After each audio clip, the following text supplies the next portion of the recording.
전호 이야기 1.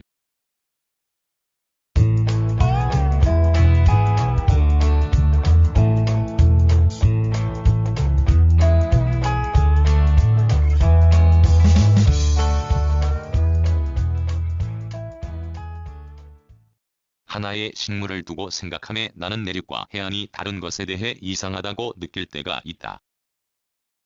해안도 동해와 서해 쪽이 다르고 내륙의 한 곳을 두고 비교해도 동, 서해가 다른 것을 식물을 찾아 돌아다니며 느낀 바가 있다. 그 하나에 해당하는 식물 이야기다.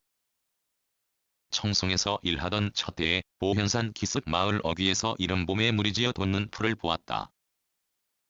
본격적으로 봄나물이 돋기 전에 그건 잘게 갈라진 잎사귀를 드러내었는데 한 싹을 뜯어 냄새를 맡아보니 나물로 먹을 수 있다는 판단을 했다.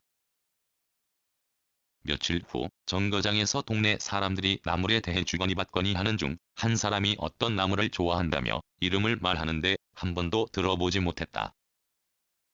호기심이 발동해 그 사람에게 어떻게 생겼느냐고 넌지시 물었다. 식물을 보지 않고 대충 설명을 들었으므로 그 정보가 정확치 않은 상태에서 온곡에 넘어 산기슭 물기 있는 골짜기에 군락으로 돋는 식물을 보고는 저거구나 라는 생각에 움직이는 궁전을 멈추고 싹을 뜯어 마르지 않게 밀봉해 두었다. 일 마치고서 그걸 들고 정거장에 가서 확인했더니 그 나물이었다. 동네 사람들이 말한 나물에 대해 보다 정확한 정보를 얻으려고 인터넷 및 여러 자료를 들추어도 도무지 그런 이름을 지닌 나물을 찾을 수가 없었다.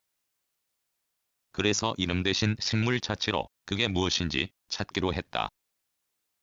막 돋은 잎 모양을 찍어 식물 관련 사이트에서 검색하니 비슷한 건 있어도 똑같은 게 없었다. 그래도 포기하지 않고 나는 기다렸다. 방법은 그게 자라는 걸 지켜보는 수밖에 없다.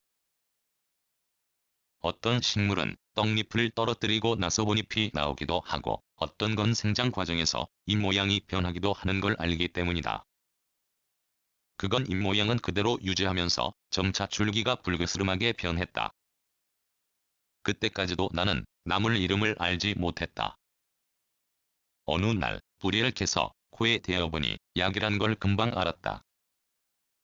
약초 관련 자료와 그런 사이트에서 검색해도 동네 사람에게 들은 나물은 없었다. 경상도 사투리일 수 있단 생각에서 나물 이름을 유사하게 바꾸어 이번에는 국어 사전을 뒤졌지만 역시 허탕이었다. 남은 확인은 꽃이 피기를 기다리는 것이다. 몇 달이 지나 그 일대는 자잘한 흰 꽃을 피운 식물이 무리지었는데 바로 그것이었다. 워낙 작은 그 꽃은 큰 특징이 있었다. 여러 꽃잎 중 유독 하나가 컸는데 모든 꽃이 그 특징을 가지고 있었고 그로 말미암아 그 식물 이름을 마침내 찾았다. 청송 사람들이 말한 나물 이름은 그것과 연관이 없었고 예부터 그 지방에서 구전되어 온 나물 이름이라 여긴 그것은 전호였다. 전호의 어린 싹을 예부터 생치나물로 부른 것도 알았다. 그 후 전호가 곧 생치나물이란 것이 내 기억 속에 저장되었고 몇 년이 지난 지난해에 나는 바닷물 높이와 별 차이가 없는 나지막한 서해안을 한 사람의 도움을 받아 거닌 적이 있는데 차에서 내려 몇십 발자국 걷지 않아 눈이 동그래졌다. 전호를 보았기 때문이다. 경북 내륙에서는 제법 높은 산기슭 물기 있는 곳에 서식하는 것을 본 터여서 바닷물과 맞닿은 서해안에 있단 게 도무지 믿기지 않았지만 분명히 전호였고 그건 청송 사람들이 즐겨 먹는 생치나물이 아닌 다른 식물로 약으로 쓸 때 이름이 같다. 서해안에서 본 전호는 새싹이 돋을 때부터 꽃이 피고 말라 죽을 때까지 관찰할 필요가 있는 식물이다. 왜냐하면 나물로 할 때의 새싹과 크게 자랐을 때의 잎 모양과 그 과정 모두 다르고 꽃 색깔도 다른 게 있기 때문이다. 그런 탓에 꽃 색깔을 앞에 붙여 식물을 분류하기도 한다. 전호를 발견한 곳에서 왼쪽으로는 물이 빠진 갯벌 오른쪽은 고인 바닷물로 나눈 둑을 건너서 또 하나의 식물을 저만치 보고 갸우뚱거렸다. 호라비 꽃대였다. 이것도 경북 내륙에서는 야산에서 볼 수 없다. 내륙의 야산보다 더 낮은 서해안에서 두 가지 식물 즉 전호와 호라비 꽃대를 본 나는 궁금증이 생겼는데 우선이 해발고도다. 내륙의 높은 곳에서 자라는 식물이 어째서 해안에서는 바닷물과 거의 수평의 땅에서 자라는지 이해가 되지 않았다. 안내한 사람은 우리가 걷는 산꼭대기 높이가 해발 100m쯤이라고 했는데 그 말이 더욱 동일 식물이라 할지라도 내륙과 해안이란 환경이 매우 다름을 깨달았다. 오늘 우리는 지난해 나를 놀라게 한 전호가 있는 서해안을 1년 만에 찾았다. 지난번 안내한 사람과 비해당 첫째가 동행했다. 작년에 그걸 본 때는 5월 중순이었고 지금은 가을이다. 그러므로 안내한 사람은 그 부근서 그것이란 걸 알지 못하고 지나치는 것이었다. 큰 것은 내 키만큼 자라 산방 열매를 수없이 달았고 잎도 누렇게 퇴색했다. 두 사람에게 보이는 대로 뿌리를 채취하라 하고 나는 주변을 살폈다. 거기에는 또 하나 나를 놀라게 하는 식물이 보이는데 고비가 바닷물에 뿌리를 담그었다. 고비도 내륙에서는 고사리가 나는 환경에 자라는 식물이다.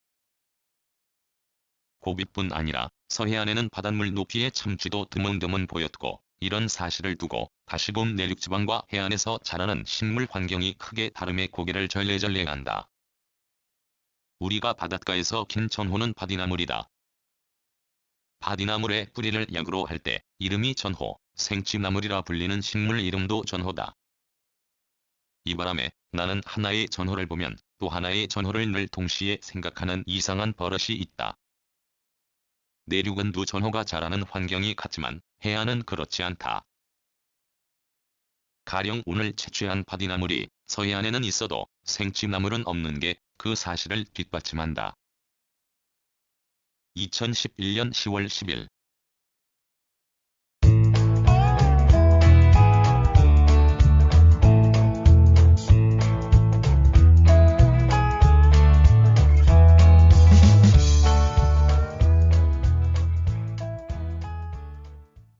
글, 모든 것으로부터 자유인 무학.